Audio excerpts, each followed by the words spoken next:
I just wanted to welcome everyone to the first community session. As you know, there's going to be three sessions over the next probably 4 to 5 weeks. We had chosen 30 community members to be a part of this process.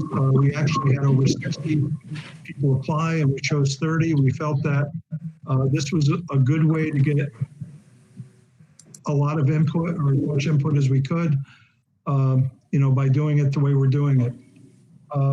Just so you know that at the end of June,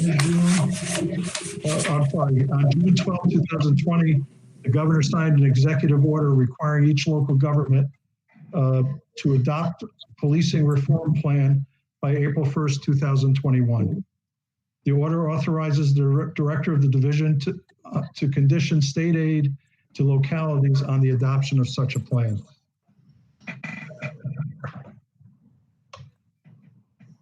Collaboration is the key word.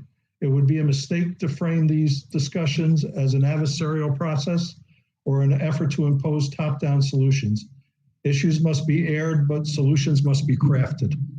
The collaboration process should review, and I'm reading this from the governor's order, review the needs of the community served by the police agency and evaluate the department's current policies and practices. Establish policies that allow police to effectively, safely perform their duties. Involve the entire community in the discussion. Develop policy recommendations resulting from this review. Offer a plan for public comment and present a plan to the local legislative body to ratify and adopt, and to certify adoption of the plan to the state budget director on or before April 1st, 2021. So that's our charge. I will say our process is sort of a hybrid. As I said, we have 30 community members who are going to give input on their feelings regarding what works, what doesn't work, what they would like to see in terms of policing. That information will then be put together into a record, which will then go to a second group that we formed, which is called the Elected Official Law Enforcement Group. And that group will actually start putting together policy changes, policy upgrades, programming, anything that, not anything, but what comes out of these community groups. Once that's done by the Elected Official Law Enforcement Group, it'll go to a plan review group, half of which are made up of community members that'll be on these calls. There will be 15 members of the plan review, and they're actually going to approve the plan and make, tweak any changes that may need to be made. Once that is adopted by the plan review committee, it's going to go to public hearing. So the public will have input. And then after the public hearing, once that input is given, the Board of Supervisors can adopt whatever comes out of this process. So it's a long process. But I think it's going to be worth it at the end, because we're going to have a lot of different people's opinions. We're going to have experts. We're going to have community members, and we're going to have, obviously law enforcement involved in the process. So with that, I just wanted to quickly introduce Mike Benvenuto, who's chair of our Public Safety Committee and also chair for the Board of Supervisors, and also our co-chair of this group. We also have Bill Hughes, who is a former supervisor and longtime community advocate.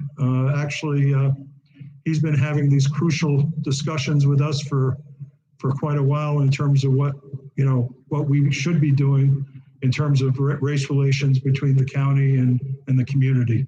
So I'm glad that they both agreed to co-chair this committee along with our sheriff. And as well, the sheriff is on the line with some of his people. Sheriff, do you want to say hello and introduce your people? Yeah, thank you, Mr. Chairman. With me tonight is Under Sheriff Davey, Lieutenant Bray, and First Sergeant Rivero. First Sergeant Rivero and Lieutenant Bray, when the whole police reform issue came up and we needed to move forward with this, were tasked to look into all the different items that we needed to, and start formulating a plan. So that's who's with me right now in our DOC over here at the Sheriff's Office. And the sheriff will be on the line. So at the end of this process tonight, there'll be a question and answer period. So if you have any questions directly for the Sheriff's Department, you can direct them towards them. I also, the most important person on this line today is our facilitator, Newell Eaton. I wanted to quickly introduce you to him, and he can sort of go over the ground rules of this process. Thanks. Thanks, Mr. Chairman. Am I getting an echo here, or can you all hear me pretty clearly? Okay. You're fine. I can hear you. Okay, great.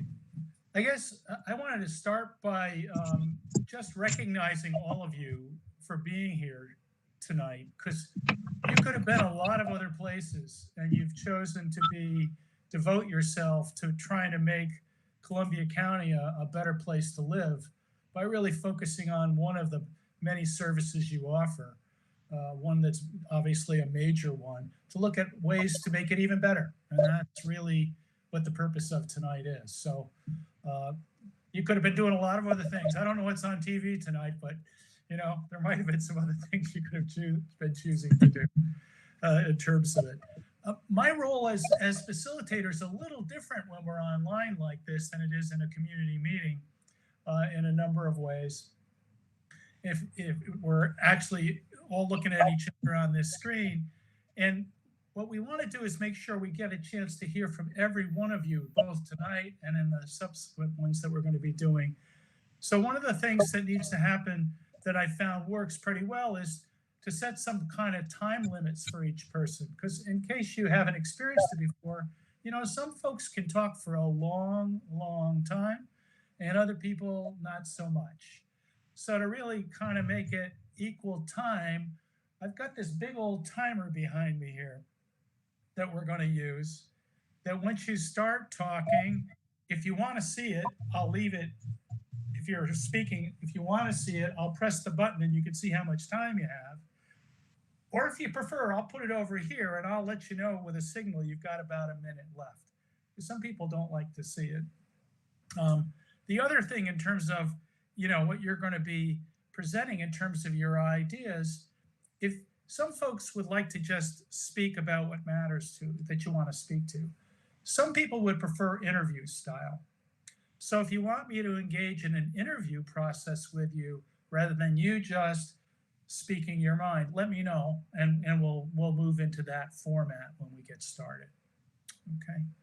If anybody's got any more questions about the process for tonight, but the other thing is, after we do about the first time after 4 people have spoken, we're going to take a 5-minute break, because sitting around looking at the screen for long periods of time, the panel isn't going to be able to listen to everybody with the equal enthusiasm. So we're going to take 5-minute breaks after we do a couple at a time. Okay.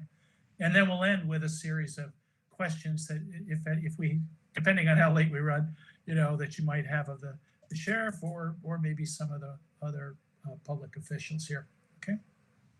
If you've got a question right now about the process, please raise your hand and I'll unmute yourself and ask me a question before we get rolling here.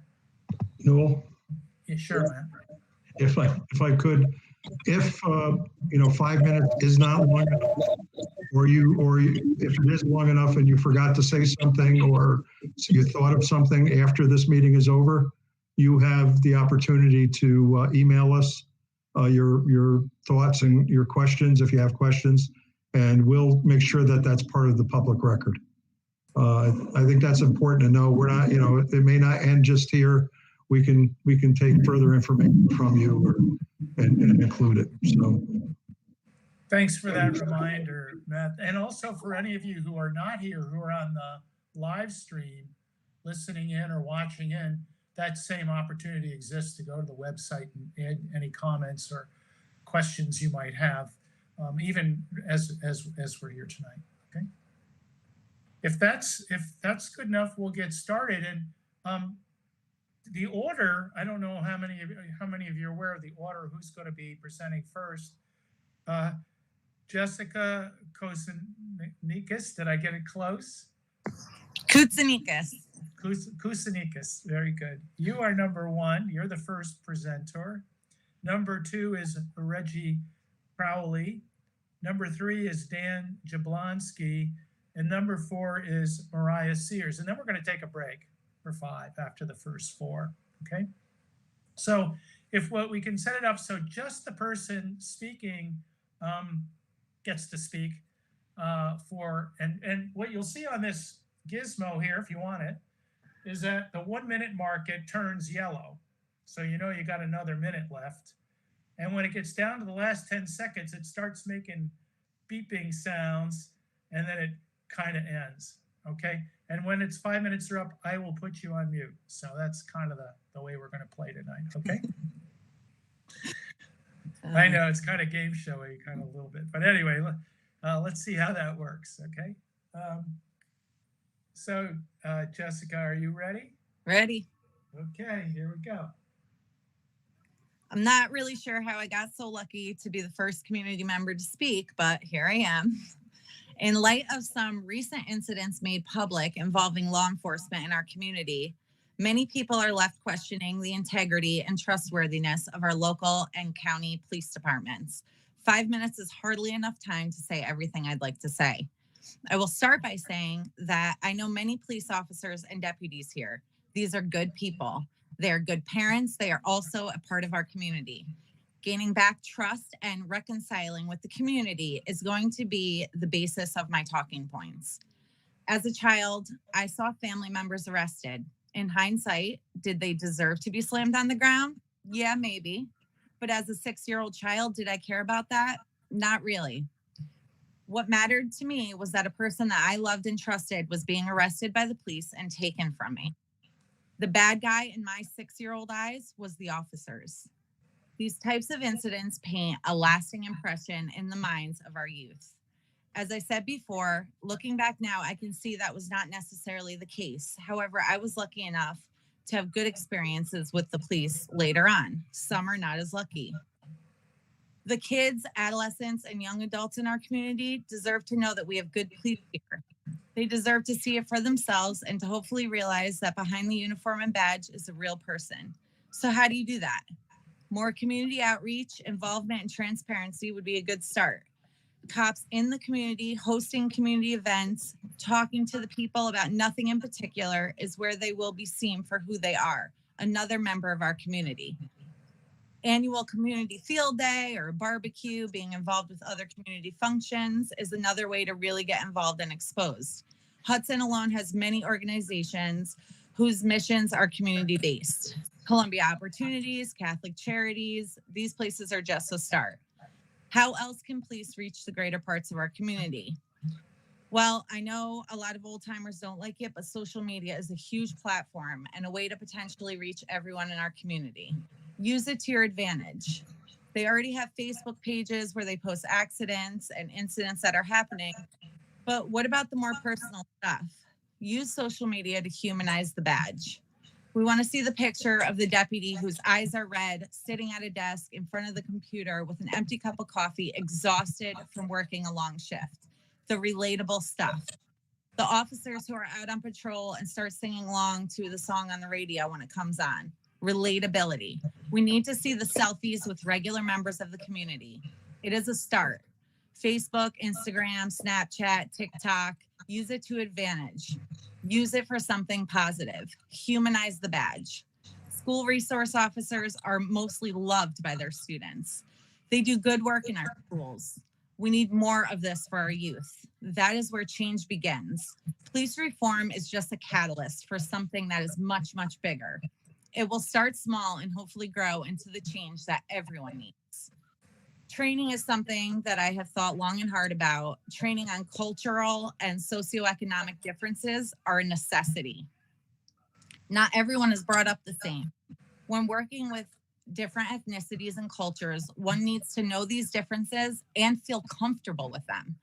I understand that budgets and money play a huge role in this, but there are ways to raise funds. Figure it out, cut the fat, do what is necessary to get the needed trainings.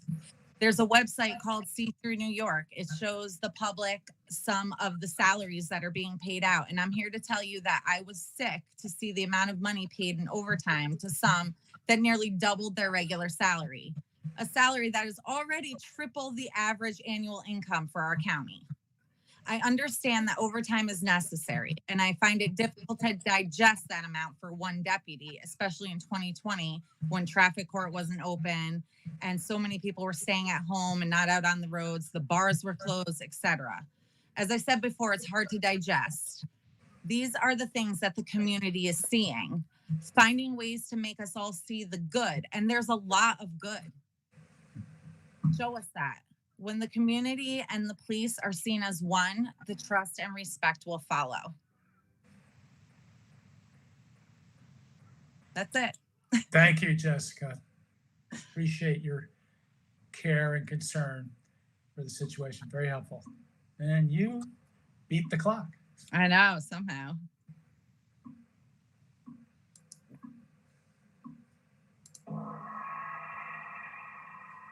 Okay. Reggie Prowley, you're next.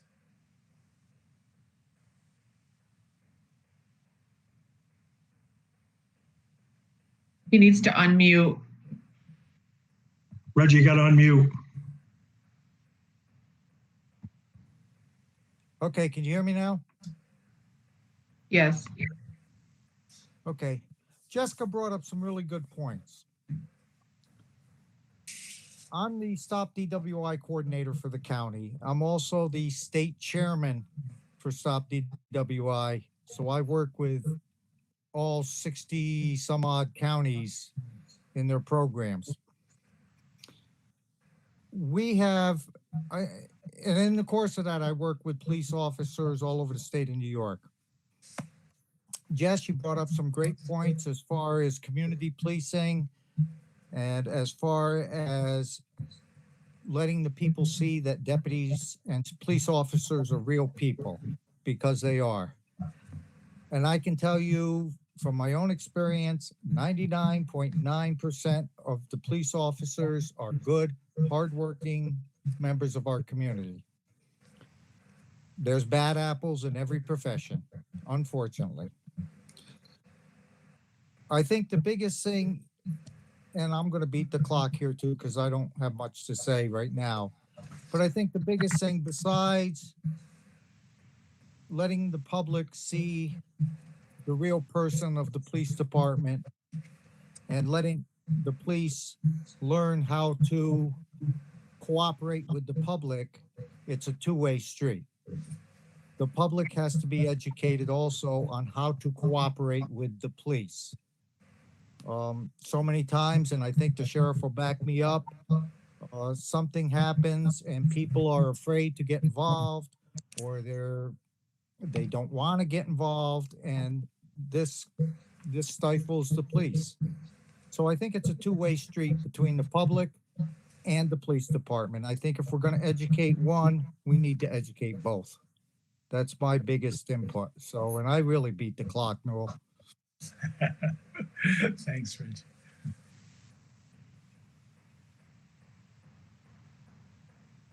Let's start again.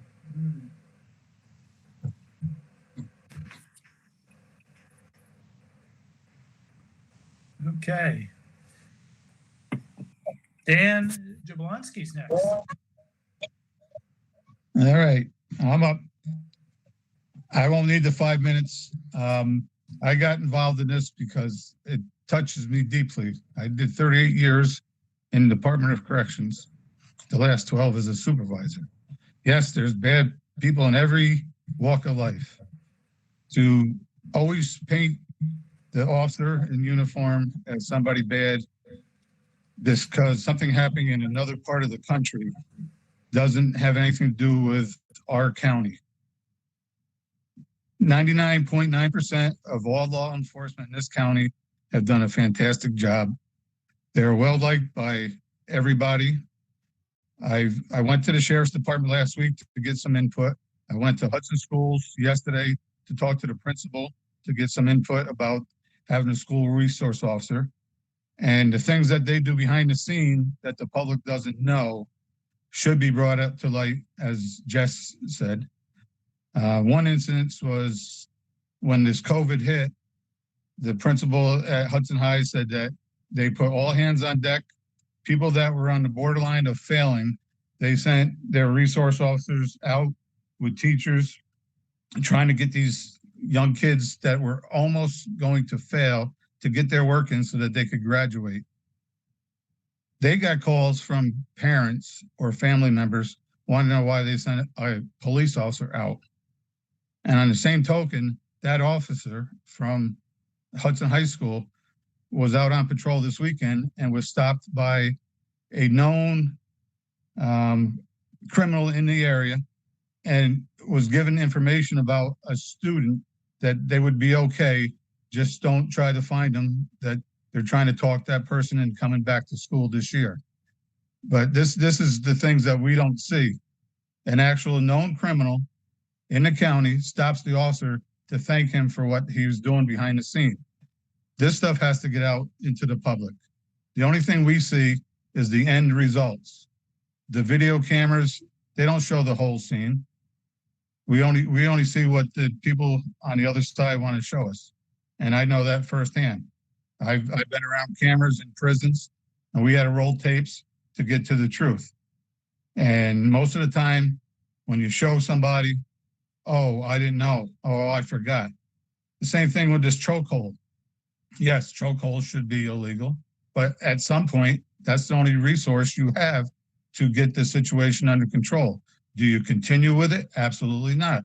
Once it's under control, like any other situation, it's over, use of force stops, and you go on with your paperwork.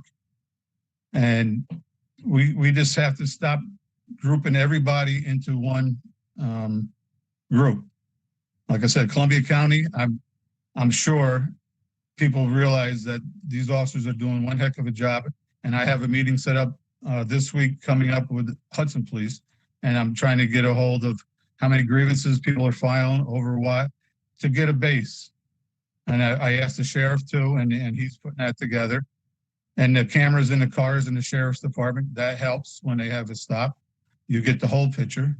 But the bottom line is, where are we going to get all this money from if they're trying to get other resources to do some of the police work? Do I want a social worker or somebody coming to my house if I have a problem? Now you have possibly 2 hostages. We have to come up with a better plan. You don't have enough cars and people to replace the deputies or the police in Hudson. So we have to come up with a better plan than what's on paper. So we have to sit down together and figure it out. That's all I have to say for now.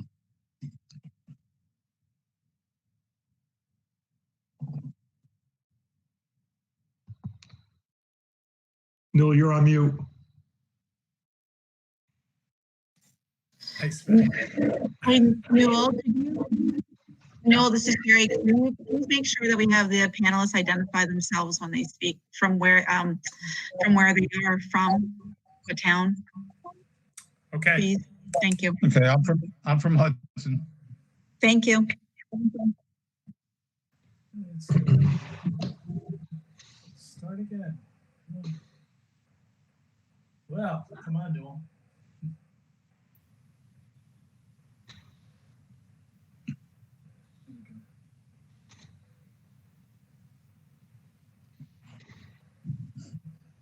Okay.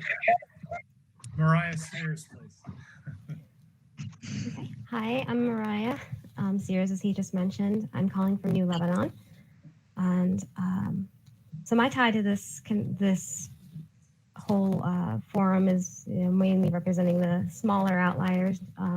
For those of you in Columbia County, I'm not certain if you're familiar with New Lebanon, but we're in the most northern corner, and it's pretty spread out there. We don't have the same sort of village or even town set up as a lot of the larger places like Hudson or Kinderhook. So we have a different relationship to the police. We only have a barracks for state troopers, and so those are our local law enforcement there. So acknowledging some of the things that my former panelists have said, I've heard the phrases about, the bad apples and this and that. And given this entire year, it's been interesting, but perception is everything. So whether or not, we wanted to defend a reputation, it's like, it's perception is just as much as your reputation. So, it's easy to say, okay, it can't, things cannot happen here. And I think the whole idea behind this is that we want to make sure that this isn't going to happen here. This is our county. We want to reinforce the idea that we are together in this. So perception is everything.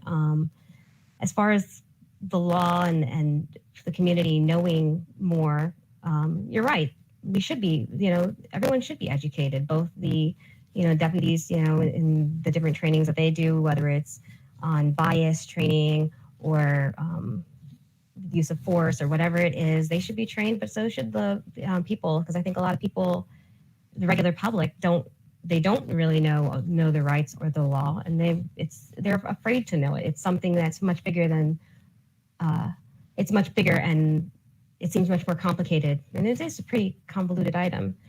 One thing that stands out to me, I think, that would definitely help with overall improvements in police relations is, I guess, what I'm calling the beat model. Once upon a time, in the smaller towns, you would have the officers who would walk the beat, and people knew them, they trusted them, they built that relationship with everybody. And we have a different society. However, we still have that need, as Jessica had said, for connection. We need to see the officers, and we really don't see them. So it's harder, sometimes it can be difficult to want, when you have the media throwing so many things at you, it's hard to want to reach out to a faceless or, a nameless, faceless individual, that can help. And so one of the strongest relationships in our communities that we do have, honestly, are the resource officers, because they are known by the youth and honestly the parents and the families. And, and resource officers have a very nice niche in that, we trust them to both protect, but also we trust them to handle things in a measured way. And so that model is honestly, I think a lot of people would like to see more so with some of the officers, someone who can, if they absolutely need to be a bit more, they can, but if they need to diffuse, they can. And, force is not everything, and recognition of when people are having trouble with, when a situation is more of a mental health issue as opposed to a force issue, hopefully I'm making some of these thoughts, putting these thoughts together well. But transparency would definitely go a long way to helping the public reconnect with the police. After a year like this year, transparency is the one thing that will help, as well as whatever ways we can make those connections. Again, some way to build, and there can be barbecues and the like, but again, it's also just getting to know them and not just seeing them cruise I don't know, not just seeing them cruise by, but them actually stopping and making that connection with the public. I think that's all I've got at this point in time.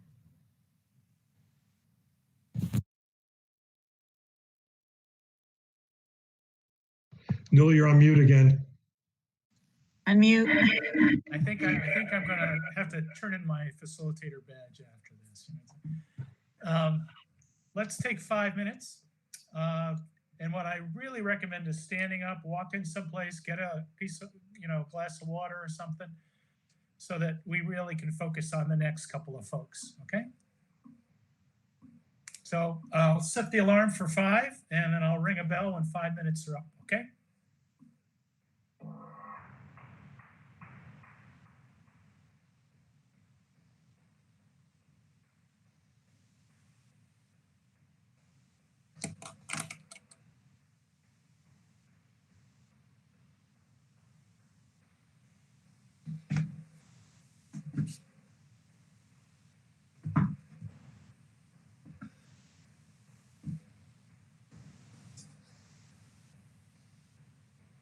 Bill, get up and walk around.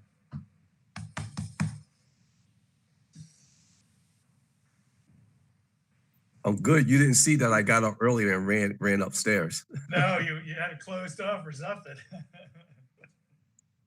He was actually lifting weights in the background. Oh, there you go.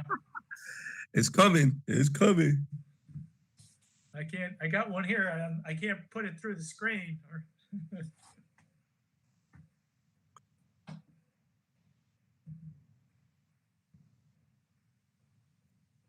Bill, you can get one of these. You know? That is cool. That is really cool. It's just an iPad, but you can do the same thing on a phone. Ah. Although So size matters sometimes. my daughter has an iPad, so I'll have to go steal it. Just call Big Timer. Not that I know how to work the thing. Well, this isn't much. You can see how this isn't complicated. Yeah.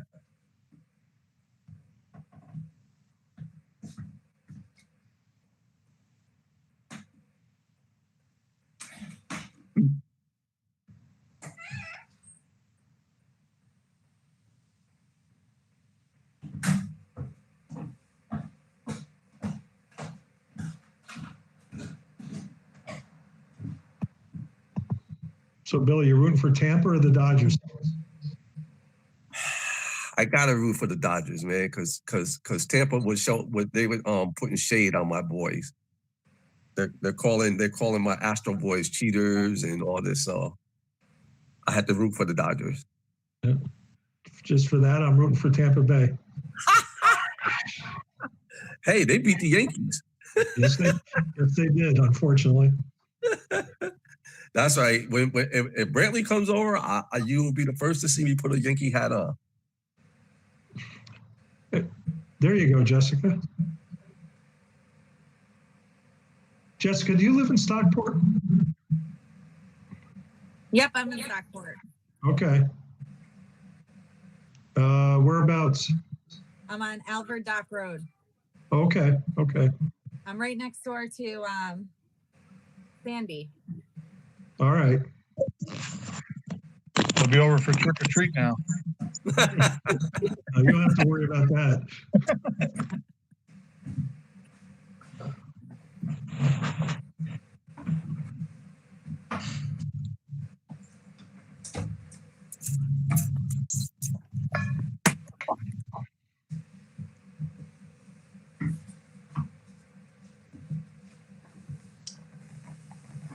Jessica, it looks like you got your computer to finally work.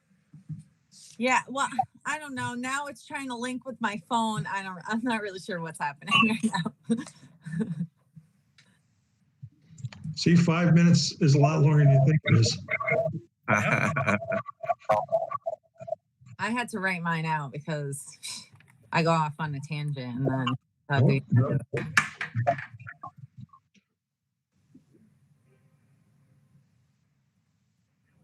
Because we got complaints that 5 minutes, is that all? And I'm like, it's longer than you think it is.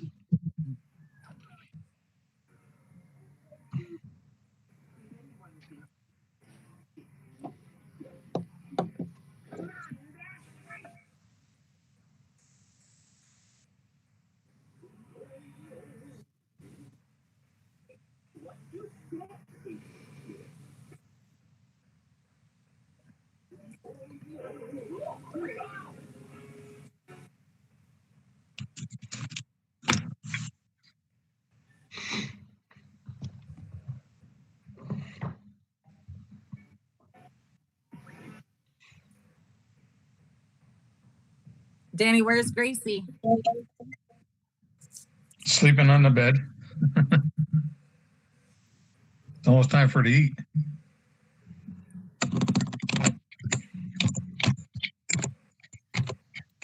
So Newell, just so you know, we do have Trevor who joined us a little bit late and Kim Singletary, Reverend Kim Singletary. So they're on the call.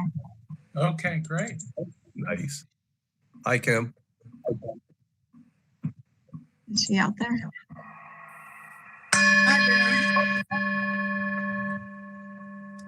Round one. Round one. Your clock is running, Newell. Uh-oh. Move it over some, though. There we go.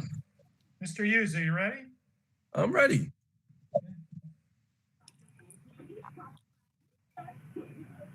So we could? You're good. Okay. Okay. So, hello, everyone. I'd like to first thank Chairman Morrell for selecting me to be co-chair of this committee and having confidence in me. I'd like to thank all of our participants who are participating on this panel, this one and the panels to come. Hopefully, we will have some good outcomes and things that will benefit the people of Columbia County.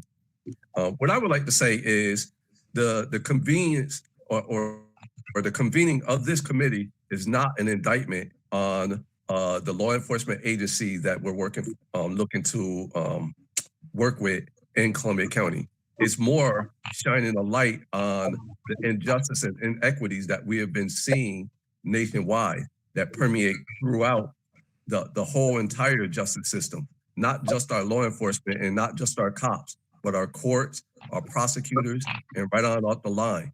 And convening a committee like this is just a small part of doing some of the things I think we need to do to right our social justice system. And the first thing we need to think about, especially abroad, nationwide, but right here in Columbia County, is look at diversity. When I was a member of the Board of Supervisors and Minority Leader, we took a hard look at diversity, and we were on track to have a real program that promoted diversity. And as you know, if you don't have things codified and into law, they tend to get lost when the people who were sitting there are no longer sitting there. And I think that's what happened. And so I think we need to take a new, fresh look in Columbia County on the diversity of hiring. And in speaking with the sheriff, I think he is willing and ready to do that. I spoke to Greg Mosley, who is well-known African-American in the community. Has have a prestigious career with state police who's willing to participate. He's also on the Hudson panel. I've also spoken to Marcus Walthauer, who is now filling the active role on the state police that Greg Mosley had. So we have some really bright and intelligent African-Americans out there who are willing to take the role of becoming mentors so that we can recommend great candidates for training within Columbia County. And in speaking about diversity and training, we need to make sure that we have training programs in place that are talking about biases. And again, we may say that we do those programs, but unless they're codified and in place, we don't know if they're being done consistently or not. We can't continue to do business on a handshake. Right, we need to codify these practices and make them a part of the general practice. And so when we talk about training, we want to focus on in Columbia County Zone 14. And the sheriff can speak more to this, but Zone 14 is the academy that is put together by the Columbia County Sheriffs and also Columbia Green Community College that train a lot of our officers in this community and officers that move on to other communities. But a lot of our police departments, Hudson Police, Sheriffs, a lot of our small departments, a lot of those officers went through the Zone 14.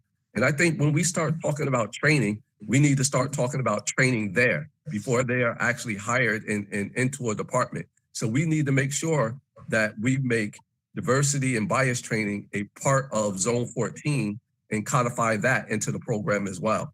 Again, no more handshakes. We don't need you to tell us that, yeah, we do that. We need to have that written. And so another thing that I'm looking at as far as people may or may not know, but the sheriff is not only in charge of the sheriff's department, which is the law enforcement, but he is also in charge of the county jail. And so when we're looking at the county jail, we have a host of programs that go through there directed towards the recovery community. I think we need to continue those programs. We need to speak with the state and also look within ourselves in the county to see how much funds we can dedicate to the agencies like Reentry and Twin Counties so that we can keep those programs on and going. We also need to be cognizant of the diversity that is within the jail that will speak to the same programs that we are using for our sheriff's department that we are also using in the jail. Also, I want to make sure that we are talking about mental health in our department. I talked at length with several people about mental health, but we want to make sure that we are talking, I'm sorry, go a little bit over, no, that we want to talk about a partner with MCAT. Not that we just do things with MCAT, but we want to make sure that we have a solid partnership with MCAT. And if people don't know, MCAT have a couple of priorities that they laid out. That's to keep individuals out of the hospital. That's to minimize police intervention, and also to give people into long-time crisis care if need be. So I don't want a person from mental health sitting in a police car, nor am I advocating for them to be a police officer. But what I am saying is that we have a more robust program with MCAT, and that we find some sort of common ground where we can bring them into the fold. And my last point, Lauren, I'll be very quick, is the militarization of our forces. And I say I was in part guilty of this. When I was a supervisor, I would hear that we're donating equipment to the sheriff's department and it's free. And so you'll say, oh yeah, it's free, we can take that. What I think that in part did is, at least for me, it was free to the community and free to our department, but what it did is it also gave them it seemed to give them additional power to actually use it negatively in our community. There was some positive use, but for the most part, it terrorized a lot of the community. And I think we need to rethink the use of a lot of the military equipment that is donated to us. And Malcolm Nance made some great points on that, so I don't want to belabor that. Thank you. No, I went over a few minutes. Thanks, Bill. Well, you had other people who could devote time to you, so it worked out. Right? How did I know that was going to happen? There we go. Okay. Reverend Pastor Kim Singletary, where are you here? There you are. Here I am. Okay. First of all, I want to thank all of you who are joining us tonight in the panel that I'm with, the distinguished people in the community. I appreciate being here with all of you.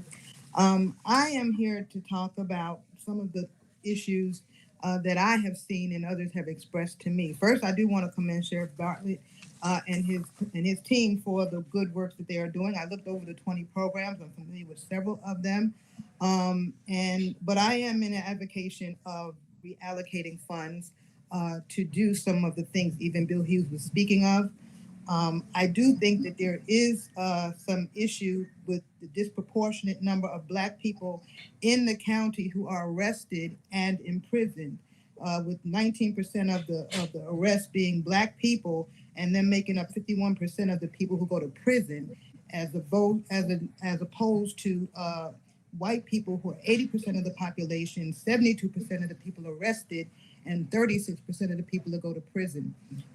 As Bill said, our issue is greater than just the police and the sheriff's department. We have issues with how we sentence people, what people get charged with, and those things have to be looked at as well. I am also in favor of more training, but I don't know that bias training has proved to be effective. I would like to see more training for police in terms of trauma, even adolescent and childhood trauma that plays itself out in some of the acting out behaviors of adolescents and adults. Young people who get caught up in fights and things. I have a experience as a pastor in this community where there were some teenage girls in a fight and the grandmother got tased, what kind of threat was she to the police that were involved? People in the community are complaining about over-policing. And I asked earlier, Joel Sabur, what does that really mean? Because people don't really know what that means. And it sort of means that, when you're walking down the street, just being pulled over and stopped for no reason, not being able to just go about your business. We have issues with over-policing, I think. I am concerned about the budget. As Jessica stated, the overtime. I know in corporate America and other forums that overtime is a way to increase your pension. Overtime is a way to increase your salaries. I think we need to look at that. Do we really need to have the staffing that we have having so much overtime being used? That money could be allocated somewhere else. I appreciate what was said about the DARE department and the things that they do, providing resources and helping young people make good decisions about drugs and alcohol. But I think that we could have community programs where that money could be invested and used as well as even with senior safety, the daily contact. I think that would be something that we could reallocate into community organizations as well, that would provide that and also give more employment opportunities in our community where employment opportunities are scarce. I don't know where I am on my time. I think it's like a minute. I do want to also say, more involvement between community and law enforcement in terms of, I heard of a program by Cheryl Roberts mentioned this program in my radio program a few hours ago about having dines with the law enforcement between people in the community, where there are luncheons that are sponsored and people from the community and people from law enforcement sit down, have a meal together every quarter. A different rotation of people in the community and people in law enforcement, and they get to know each other in that way. Breaking bread together has always been useful in our communities. I'm concerned about the militaristic action. Other people in the community are. And as Bill Hughes touched on that, I'm not going to belabor that. Malcolm Nancy spoke to that. I'm not going to belabor that. And I also want to say that with God Belongs in our county, one of the organizations that I am part of in the county, we invited the sheriff's department to come and talk to us about emergency management. It was the first time that they had spoken to clergy in that kind of a context. It was also an active shooter training that we did. And the officer that came had been on the force for 25 years. He said it was the first time he sat down with the Black community. So we need to look at more ways to engage with the community that people are policing. So in my Evelyn Wood speaking, I hope I was clear. I see the clock is at the 10:09 mark, so I'm gonna give back some time too. Thank you. Thank you. Thank you, Pastor. Okay.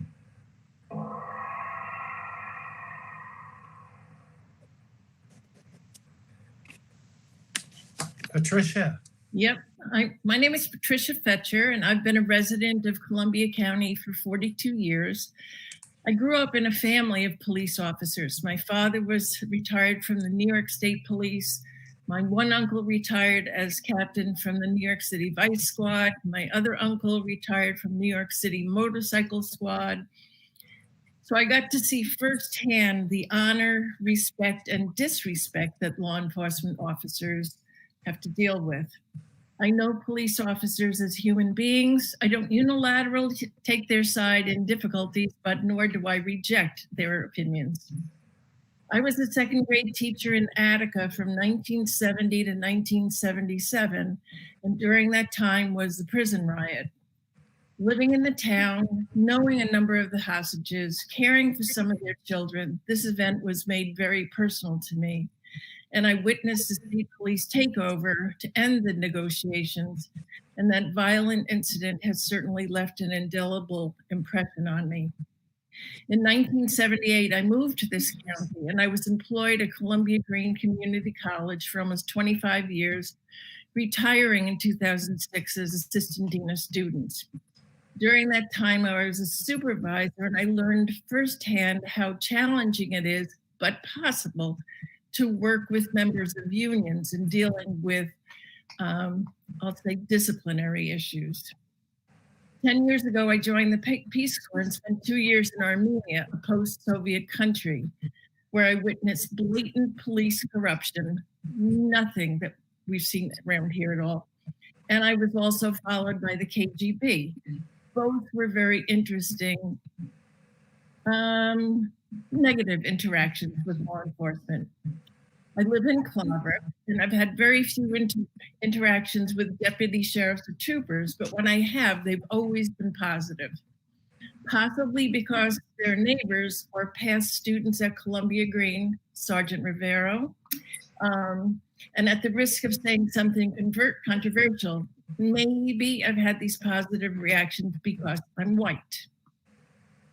I believe there should be additional resources provided to assist police officers when dealing with domestic violence, mental health crises, troubled youth. Does that mean reallocating funding, or does it mean additional funding? That I don't know. Can there be social workers that are on call to possibly join when a specific call comes through 911? I don't know. I believe that de-escalation techniques need to be a part of regular training, as I believe they are. And I'm going to second what Hughes said. I believe that military-style uniforms and military vehicles and equipment should not be used. They tend to escalate situations rather than de-escalating them. I believe a bachelor's degree, which would include courses like psychology, sociology, interpersonal communications, should be mandatory for all police forces in New York State. And attaining higher degrees should also be encouraged. I believe evaluation should start the moment a potential trainee is interviewed. I feel that it's very important to weed out persons who exhibit aggressive, racist, misogynistic, and other inappropriate behaviors. But I also believe that mentors should be available for all trainees to provide role models on good policing behavior. I believe that law enforcement officers should be fired for misconduct, assault, and murder. I believe that police departments should have a set of negotiated standards by which each officer is evaluated. And I think it should first involve a self-evaluation and also an evaluation done by supervisors, peers, and members of the community. Possibly looking to see, have there been any complaints about this officer? Have there been words of praise? And what is the union's involvement in this evaluation? Is there a civilian review board? If not, I believe one should be instituted and at least well publicize any reports of complaints and praise. And regarding the accreditation process, is the report that's completed at the end of the accreditation process, is it made available to the public? And do the demographics of the local police relate to the demographics of the local, regional, and state communities? Are the records that show the distributions? I believe the law enforcement, whatever. I hit the end. 2 seconds off. Thank you, Patricia. Sure. That was great. Thank you. Okay, Mr. Tracy.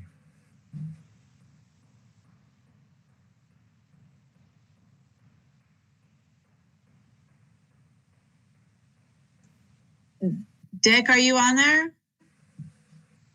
Yes, I am. Okay, there we go. There we go. We ready there, Mr. Newton? Okay. We're good. I have been part of the first responders providers for about 47 years with the Greenport Rescue Squad, and had the opportunity to interact with various police agencies on all fronts. You know, from the days of EMS being dispatched from the hospital and police being dispatched from their desk sergeants, we have come a long way with dispatching and our response to the needs of our community. The types of responses have been similar in nature, involving, of course, mental health issues, social issues, substance abuse, and today homeless, and today have become more complicated, and over the years has changed the nature and approach to training into the needs and issues of this diverse community. I have a radio and listen to the radio every day from the rescue squad, and I listen to various dispatches being put out, and the responses have always been quick and positive. Some of the areas I want to just discuss will be staffing, budgeting, equipping, policing strategies, community engagement, outreach plans, misconduct, use of force, abuses. Considering what has been a trend nationwide of police abuse, in my experience of handling over 3,500 to 4,000 calls in my tenure in the rescue squad, I've never treated a victim in any form of police abuse in our community. And I think we've been fortunate to see that play out. As far as my position on civilianization of the police force, I'm definitely not in favor. I'm not in favor of any defunding. And as others have talked about the militarization, I certainly am not in favor of that at all. I think we need to keep a soft approach and a less intimidating approach in matters that might desire some attention. SWAT team, I think is a necessity. I think that's something we need to keep on the radar, because we do have situations that might call for such. As questions are raised with strategies, what constitutes non-criminal conduct, risk of overactive to minor offensive. I think we've seen that happen. I don't know what happened to the use of tasers, pepper sprays, mace, to encourage less intrusive forces, as what we've seen going on across the nation. The clock, well, you give me a little more time. Thank you. Some of the strategies I'm not, and others have spoke to as well, as far as, of course, chokeholds and things. High-speed pursuits, I'm not in favor of. I think those have disastrous end. Stop and frisk, chokeholds, bias stops, certainly, and no-knock warrants, I think, have a recipe for disaster, as we have seen come about. Minor offenses, arrest and detaining of such, I don't think is at all good as far as being on the radar as well. Some of the strategies that might be incorporated, if they're not already, I haven't gotten that far in research, but use of summonses and use of warrants, diversion programs, youthful first-time offenders. I think we're seeing some of that take place. Those with mental health issues, substance abuse, incarceration is unnecessary, usually counterproductive, and I think that is being addressed pretty well. De-escalation strategies, verbal, nonverbal communication, exhaust all methods before using force, body positioning, stance, time of voice, tone of voice, word choice, I think should be in training programs. If they're not, instruction focused on decision-making, effective verbal, nonverbal communications, social interaction skills, defensive tactics, crisis intervention, and ethics and professionalism. And I think so. A lot of this is in place, and if not, I think it should be involved in some specialized training and focus on, and especially on the focus against the use of force on vulnerable groups as children and those with disabilities. So we have, I have some outreach plans I'd like to see as well. Like appointing a community liaison officer, fostering police and community partnerships, meetings with the community, I think is important. I think we see a lot of that, obviously in Albany, where there's been some outbursts of violence, and the chief and I have met with him. So maybe as a needed basis or on a regular basis. And I think there's a study found, but not so much a local study, but there seemed to be a lack of trust that stemmed from three concerns, and that's being stopped for a low-level offense, feeling the police were not addressing serious crime and violence, and a sensing of lack of care for people in the community. And again, that's not so much maybe locally, but on a nationwide kind of a survey or study that was done.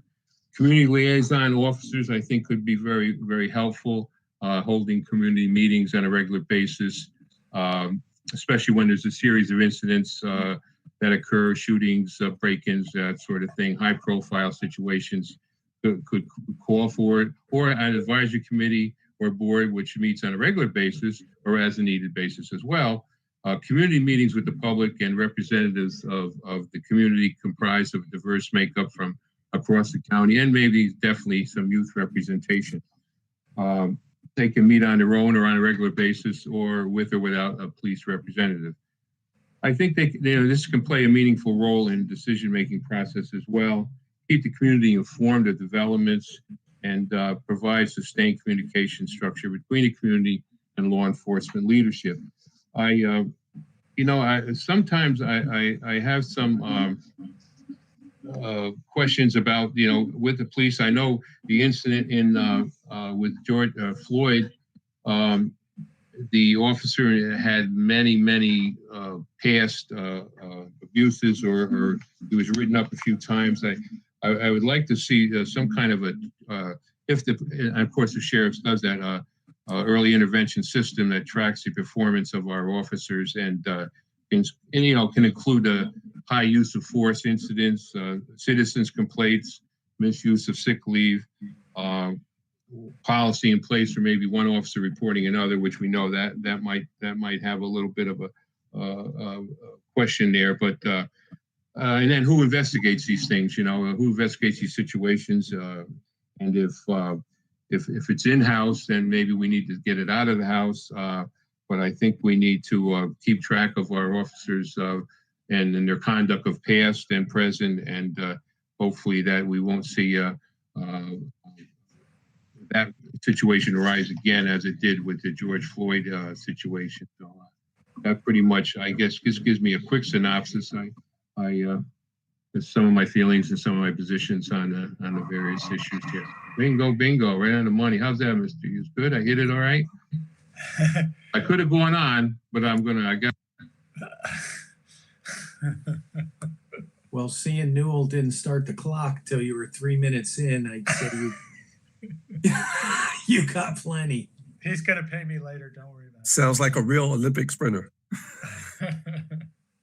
Easy, you guys. Come on now. All right. Thanks, Newell, for that extra. I owe you. Okay. Trevor. No, your clock's running again, Newell. So much for this wonderful device here. All right, is my mic on right now? Can you guys hear me? Yeah, we can hear you. Okay. Yeah, we can hear if you. you don't mind, if you don't mind, I'll just begin right here then while he's still setting things up. Or, well, now he has the clock up, so we'll start. Allow me to preface what I'm going to say that unlike a lot of youth, I generally don't harbor any deep-seated fear of the police, nor am I particularly distrusting of the majority of them, nor have I had very many interactions with them in general, and that the interactions I have had were not all negative.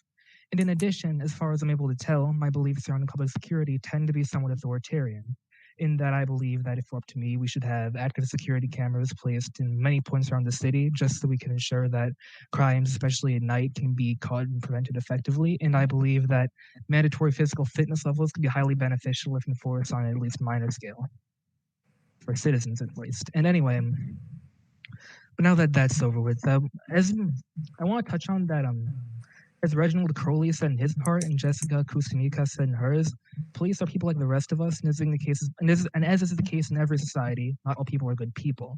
Like Reginald, I believe in education for both police and the public, as many violent altercations can be prevented by mutual cooperation on both sides. However, I believe that while greatly important and absolutely necessary to prevent situations such as the tragedies that occurred with individuals such as George Floyd and Breonna Taylor, one thing that must be prioritized above civilian training to deal with police is further training for the police themselves. As it stands now, de-escalation training is required under New York Executive Order 203, if I recall, and though my knowledge in this regard might be slightly dated, other required training only extends to annual instruction in physical force and the use of firearms and other weapons, or in other words, only a few hours of combative training a year, which I believe in general is not enough.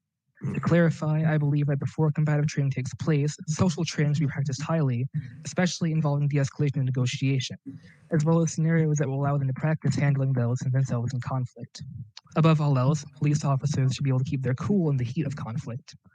But as someone who did Brazilian Jiu-Jitsu during the year, before the COVID-19 pandemic closed down gyms of all sorts, I can attest that especially if these officers will have to restrain people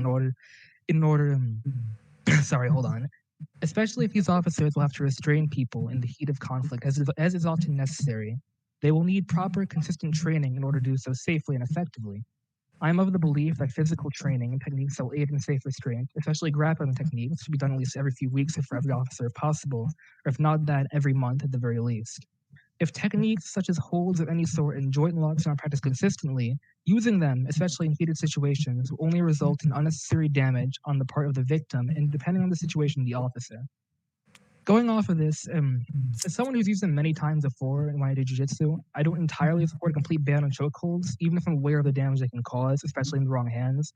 And I believe that certain chokes, such as the clasping hands variant of the rear naked choke, should be banned on part of being too painful, and that overall they should be regulated and require special clearance to use. I don't believe that they should be banned entirely. In certain situations, I generally think that, as bad as it is to admit, a knockout can be necessary. And the only other way to do that aside from a chokehold would be to, well, hit them with a baton, basically. And I generally believe that if applied correctly, a chokehold doesn't necessarily have to restrict blood flow or immediately knock someone out. And it can, in general, be a very viable restraint technique if it's applied correctly, however. Which just leads back into the rest of my point, which I'll finish before I end up going on too long and go over time, is that, in general, I believe that one thing we should prioritize is further police training, especially in the use of physical force, because if they know how to wield that force and they know how to restrain people effectively and use the techniques effectively, then you won't have very many brutal incidents like those that occurred with, again, George Floyd and Breonna Taylor. And just to go off of that, I also mentioned a lot of de-escalation training, and this, as I know, is required, and I believe that this as well is also very important because not it will prevent a lot of these situations from arising in the first place. But the main reason I tend to push so hard for there being a lot of physical and combative training is because you just can't give guys a few hours a year and expect it to be enough, especially if this is like a situation they regularly find themselves in. I think that I should have covered this well. I mean, there's not too much else I can say. And I was kind of, just trying to get my bearings there for a minute. Like, it was a bit sudden. So Yeah. if a few things were incoherent, it's Yeah, no, it was all good, Trevor. All good. Yeah, you did it. You did a great job. Yeah. Thank you. Yeah, that's all I have to say. On the record. Okay. Thank you. Okay. Joe. Ramon. Hold on one second. Let me reset.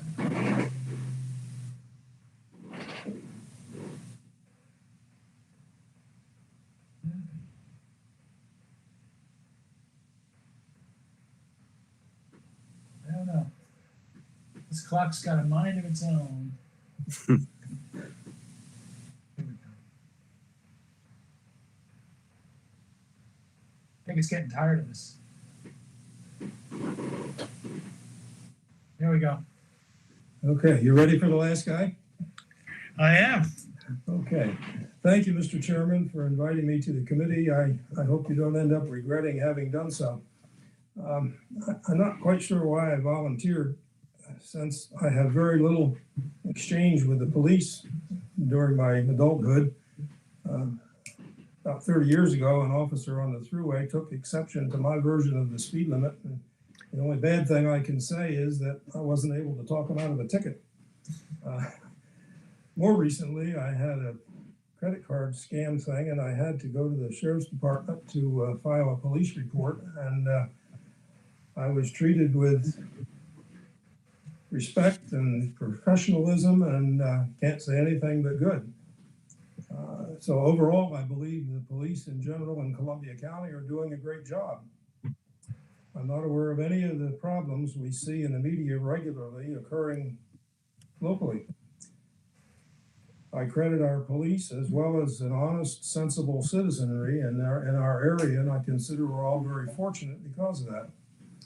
But since I am here, I have tried to come up with some constructive ideas without knowing very many negatives by talking with friends and reviewing what I have seen on the news. So I'll make this fairly quick. I just have two thoughts. I believe an improvement might be made, since I'm not familiar with the process, of thorough vetting of prospective police officers. Give the police the resources they need to weed out potential bad apples before they're hired, and maybe we won't end up with some of the folks that people have complained about. Having been through the process many years ago for a top secret security clearance, I know how thorough the government can be in checking us all out. I believe it is possible, if given the legal and financial resources, that we can find the best candidates for law enforcement work. Secondly, and maybe more important, a lot of what I've thought about has already been said, but I think the second big issue is public education rather than police education. And being an old guy, I was taught at a very young age, respect the uniform. It would be easier, to find good people for police work if they did not have to undergo the abuse and violence aimed at them that we see these days in the news. And something I almost never hear of, but wish I did, was if you have an interaction with the police, folks should learn to just follow the instructions. There's always times later to argue if you need to. Almost invariably, when there is an injury or death to the public caused by the police, someone didn't follow a simple command by a police officer. This is never emphasized in the news coverage, and it really should be. Police have a difficult job to do in many cases, and little recognition of that fact is evident. An officer often doesn't know if he or she is dealing with someone who forgot the speed limit or a drug-crazed lunatic. Look at the number of police injury deaths compared with those injured by police. And I've kind of read this outline and at this stage don't have much more to offer. Thank you. Thank you, Joe.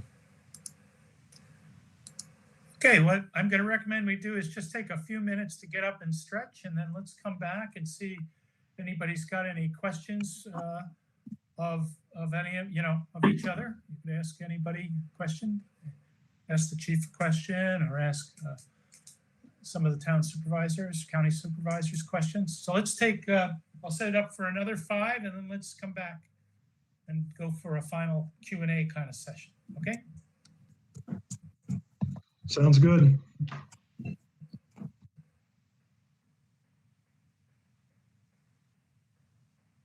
don't know why it shifted out.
Okay, I'd like to suggest first, if anybody has any questions for clarification from anything you heard from any of the other members of the panel, either, any of the supervisors or anybody who's part of the, the advisory group, have any questions of any of the people who presented ideas, or any of those of you who presented ideas, if you have a clarifying question from one of the other members of the panel.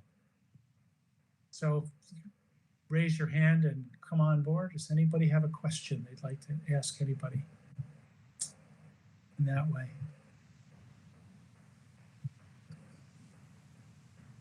I guess not. I do have a comment, Noel, if we get to that. Okay, first we'll get to that next one. Okay. Yeah.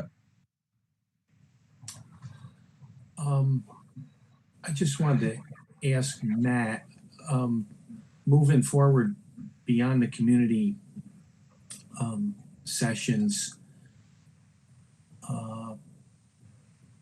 if we want, are there notes taken about what people have presented? Should they submit their stuff in writing, or if this is being live streamed on YouTube. Right. There's also a written record that's part of the live stream. So everything that has been reported by the panel members is captured. What we're going to do is obviously sometimes people pronounce things differently, so you get some interesting words in the written record. But Sherry, Frank, and Jesse DeGroot are going to go through that. They also have been taking notes themselves. So, we sort of have a triple check on this whole thing so that we can get everything accurate. And that written record will be then published so that people, you can see it and other people can see it as well. And I also encourage you as panel members, there's 2 more panels just like this that you should view them on YouTube. So you're hearing what the other panel members may be saying as well. Now, Mr. Chairman, as far as the public questions go, I know they're going to be tabulated and answered. I would ask that could we on the executive part, at least on the executive part of the committee, see those questions as they're being answered so we can have an idea of what was being asked and how it was answered. Absolutely. Thank you. Okay. Do any of the panelists have any questions of either the sheriff's office or any of the board of supervisors, or anybody have any questions of them at this process? I will ask the sheriff a question because it seems to be a lot of people would like to know what is the process for when if there is a complaint filed against an officer. What is the process of how that is handled? Thanks, Supervisor Hughes, Mr. Hughes, I'm sorry. You'll always be a supervisor to me. They start out with a field level supervisor depending on the nature of the complaint. If it's something minor and it can be handled on the field level supervisor, so like a sergeant would handle that. Over in a corrections facility, it would be a corporal working up to a sergeant. And if it warranted after that, we would work it up the chain of command, going from a sergeant to a lieutenant to the captain. And ultimately, if it was something extremely serious, it could jump right to either our criminal investigation branch or our internal affairs unit. We have an internal affairs unit here that handles all of our internal large scale incidents where possibly crimes or other issues where it may end up going for termination or criminal charges or going to the district attorney with different types of things. So it's an escalation of going up the chain of command when and if complaints come in. Do we get complaints? Yes. A lot of them are extremely minor. And then once you had touched on the in-car cameras, once cameras are looked at and then we talk to people, a lot of them are traffic stops. Oh, somebody was disrespectful to me, or they didn't say the right thing. And when we look at the video at that point in time, we can put a lot of that stuff to bed because we have it right there. And we can look, we can see, we can hear everything of what happened during that stop. So that's how it goes as far as complaints that come in. So one other question, Sheriff. So what do you do with the files or the complaints that were made against or disciplinary actions that were taken against officers? You keep a file of those, and is it in-house or how are those kept? Any and all disciplinary complaints are kept and filed forever. I mean, they're disciplinary, so we keep them forever. Unfounded ones, they make a report, and that's that. And has there ever been a time where you've done independent investigations, like have an independent investigator come in and look at things? As far as? Any incident that involved an officer within the department? We've had incidents as far as criminal incidents where we've been assisted by the state police or the state police have taken the case. There's been times before where I've asked the state police to take the case if they were sensitive cases. Okay, great. Pastor Singletary. You're up on mute. You'll have to unmute. You have to unmute yourself. I can't do it. Okay. There you go. You're on. Well, my question was, talking about law enforcement and public safety, those terms are kind of used interchangeably, but because it's the public safety department, and because we're trying to, give a better view to the community about the relationship between the two, would you say that training and focus on the public safety aspect is important and something to pursue rather than just law enforcement, which some people in the community feels keeping force on a particular segment of the community? Reverend Kim, that's for me? Yes, Sheriff Bartlett, that's for you. Yeah, listen, we're talking about a couple times it's come up on this tonight as far as training. There's a minimum training that has to be done through New York State DCJS for accreditation. We do way above that. We do thousands of hours of training here annually with our deputy sheriffs.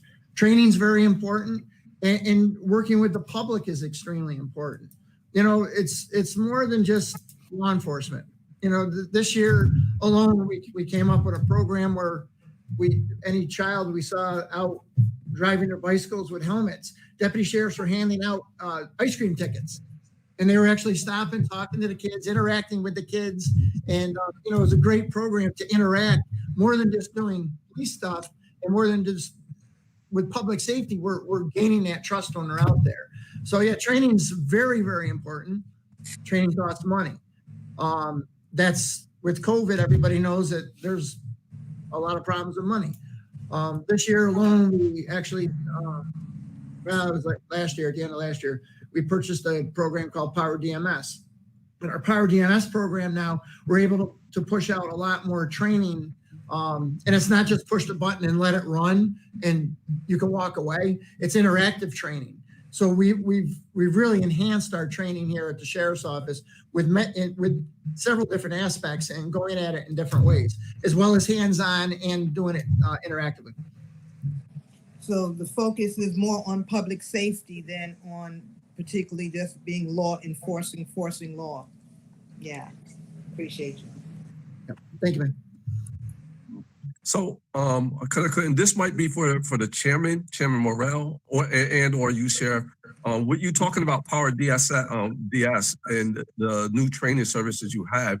We have some other law enforcement agencies that are smaller, who we know won't have the resources, nor will they have the training hours.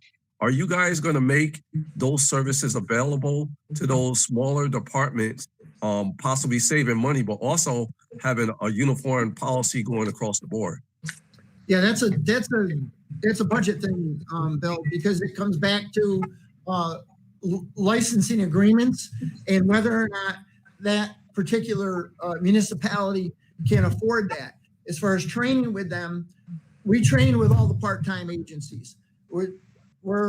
they basically fall under our wing, and we have training for them every single year. Whether or not they come, it's up to them. The majority of them do come for their mandated training. Is it thousands of hours for a part-time police department? No, not by any means. Power DMS is a great tool. But again, licensing agreements and money, it all comes into play for those particular budgets. Well, I'm thinking on the county level, we can, and again, this is for Chairman Morrell, we can work through some of the licenses agreements. We've done town things on the town and county level before, and I don't see why this would be an obstacle here. I think it's something we can definitely talk about to try to take advantage of some of the training with the larger agency, the sheriff's department. I know that our department in Stockport does do training with the sheriffs at the time, and I'm sure the other ones, Greenport as well as Philmont as well. As the sheriff said, a lot of our officers, or at least most of the part-time departments, have part-time officers. Most of them have other jobs. Some of them receive their training from other departments. So you have to look at each individual case and each individual officer as to where they are and what they're doing. But yeah, I'd be open to that idea of talking with the sheriff and seeing what we could do to try to enhance training for the smaller departments as well. Great. I have a question from one of our panelists that's watching on YouTube, if I may ask. Sure. She wanted to know, could some of those of you who referenced reallocating funds from community programs be more specific in that request? I think Kim Singletary had talked about that. Robert? Yes. I'm having a little bit of difficulty. There you go. Trying to get myself back in the thing. There it is. So my question about reallocating, I mentioned the DARE program, the school program that helps young people make good decisions regarding drugs and alcohol use, provides resources to young people. It's fully funded by the Sheriff's Department.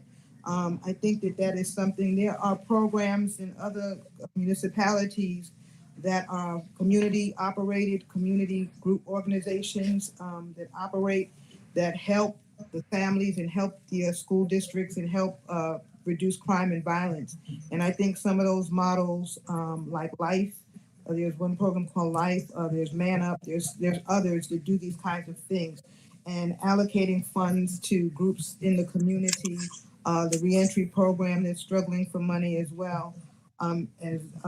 Even groups that work with young people currently and could do these kinds of things. Another program that I was looking at was the senior safety, the daily contact, and reallocating funds to help group organizations to help the elderly have that daily contact, as well as link them to other resources that they may be in need of. There was the Stop the Bleed training that also I think could be something that could be outsourced to the community. I think that in doing so, it brings more community involvement in the life of the community, helps provide more supportive services to people in the community, and allows our law enforcement people to engage in some of the strategies that we're talking about to keep us from having not just the Breonna Taylor and George Floyd instances come to our community, but this is historic. These are century-long issues in our community, and to be sensitive that we don't want to bring those things to our community. We want to have situations like lunches where community members and law enforcement people can break bread together and get to know each other. We can put money into bringing in a more diverse police and sheriff department if we can't find local people that are qualified for those positions. There was the Project Lifesaver, support for people of Alzheimer's, Down syndrome, and dementia. I think that's a really good program, and I'm not saying that it needs to be reallocated, but it's certainly one that could be looked at, that could be outsourced to someone else, another organization that will help locate people who wander off, were notified. So, you know, there were like 20 different programs. Some of them I wouldn't mess with at all. A lot of really good stuff, but those are just a few that I looked at, and I thought that that could be outsourced into the community. So Pastor, do you have a list of those that you could be Yeah. So let's make sure we heard it, but it'd be really useful to have that written. All right. Submitted. Okay. All Thank right. you. Anybody else got something they really want to make sure? I mean, we don't have to belabor this if people feel complete. Reggie, you need to take yourself off mute. I can't do that. Okay, there you go. Okay, hear me now. Okay. As far as the trains, our, like I told you, the Stop DWI program, we've brought trainings to our police department to supplement the trainings that they already get themselves. This is no cost to the county. It's no cost to the taxpayers. I just want to leave everybody with kind of a thought on two things. First, I heard some comments about the militarization of our police. I was on the sheriff's department for almost a decade and a half. The things that these officers are facing now, we would have never dreamed of facing back in the 80s and 90s. They are outgunned. They are out-weaponized. I'm not a big fan of the militarization, but I'm a very big fan of seeing our police officers go home safe at night. So let's just keep that in the back of our mind. There's a time and place for everything. And the other thing is we have to realize we're all Monday morning quarterbacks here, every one of us. We can discuss things. We've had some fantastic ideas come up. But when that officer is out on patrol and he's faced with a situation, he has a split second to make a decision. He doesn't have the luxury of talking to people and coming up with ideas. He has to act, and it's usually less than a second when he has to make a decision. Hopefully it's a good decision. But as we move forward, let's just keep that in the back of our mind, please. Because what they face every day are things that most of us never face. And that's it. Thanks, Reggie. Anyone else? Is that for me to comment, or is it we're still in the question section? You can comment on that. Okay, so what I wanted to comment is on is some of the comments when people talked about use of force. There's a couple of things the sheriff has done recently that I certainly want to commend this department on. One is not seeking the grant to do marijuana searches anymore. So that's kudos to you, Sheriff, and development on that. Also, I looked at his use of force policy, and they do ban chokeholds. And outside of what some of the people on this in the public may think, I do not think that chokeholds should be reinstated. And the reason why I do not think that, if you look through the policies that the sheriff has posted on the website, you will see that after they lay out the things of use of force, de-escalation, conflict prevention, things of that, conflict resolution, underneath it says emergency situations. And within that, it also states that the officer can use any and all means to get themselves out of a situation, including chokeholds. So keeping chokeholds banned generally is where I am, and keeping that language in there in the case of emergency, I think that's appropriate. And so I certainly wouldn't want us to reinstate chokeholds at all.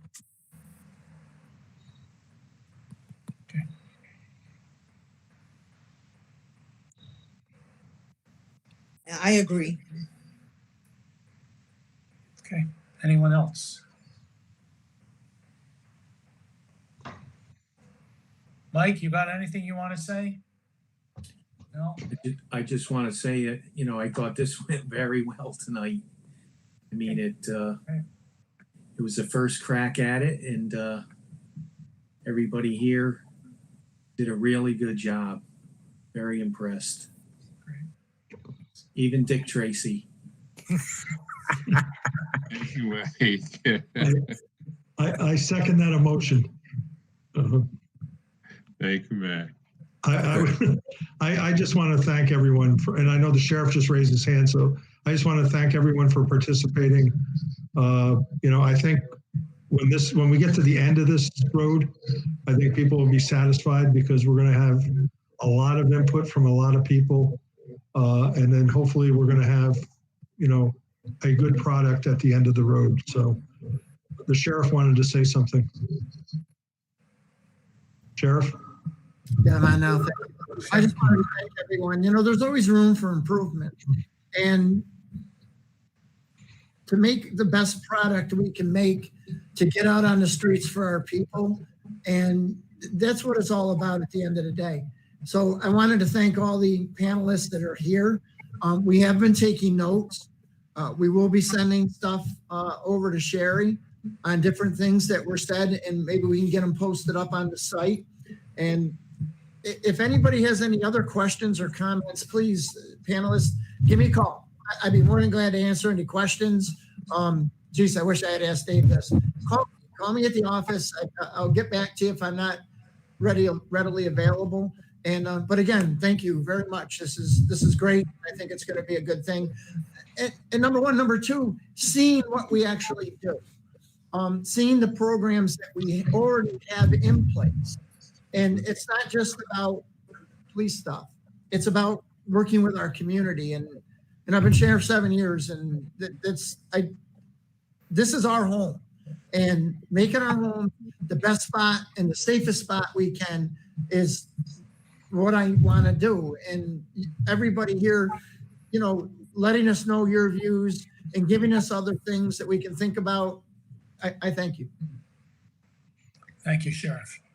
And one other point, before you even speak, Sherry, I want to say, I know a lot of people don't know, or in the panel and out in the audience, but I certainly want to give kudos to the chairman, know you as well, but especially you, Sherry, because behind the scenes, you have been doing a lot, and I want the public to know that you've been doing a great job. Thank you very much. I appreciate that. I just wanted to say we did have a couple of questions regarding the other police departments, Stockport, Greenport, and Philmont. So I just want people to know that we'll have answers. We're working with them to put together their policies, and we will hopefully post that on the website this week coming up. Yeah, well, it won't be there. It'll be a sort of a framework of their policies. Because as I said, Stockport policies is probably a 4-inch to 6-inch binder full of policies. So okay. we're sort of, it'll be the mission statement and their duties and responsibilities. And we've asked Philmont and Greenport for the same. Okay. And I will also list, I will list how many people are represented from each of the towns that are listed, because that's been another question. I don't like to attach addresses or anything to people's names on the website, just in case, for safety reasons. I don't know if that's an issue or not, but we will put that on the website tomorrow as well. And okay. Where the representation is coming from all of the panelists. Okay. I will say that one of the factors in choosing all of you and the other panelists who are yet to come is the fact we looked at geography. We wanted to make sure that most of the parts of the county were representative. Some of the towns didn't have anybody who applied, but I would say most of them did. So we've got people from New Lebanon, Kinderhook, Ankrum, Claremont, Gallatin, all throughout the county, Ghent. Plus, we also looked at diversity. That was a key to us choosing who was on this panel. So we try to make it representative of our county. And this is just the first of 3, so we'll have 20 more folks that will be being involved and giving their comments. So great. Well, thanks everybody. I think we can call it an evening. Thank you. Thanks, Noel. Good to see you. Until the next Matt, one. good job, Matt. Thank you. Thank you. Take care, Richard. Have a good night. Hey, guys. Thank you. You're back, Pat. Everybody, good job. Thank you, everyone. Sheriff, thank you. Sheriff, thank you too. Reverend, Yeah, thank you. Thank you, guys. Thank you, everyone. Thank you, Trevor, as well. He was great.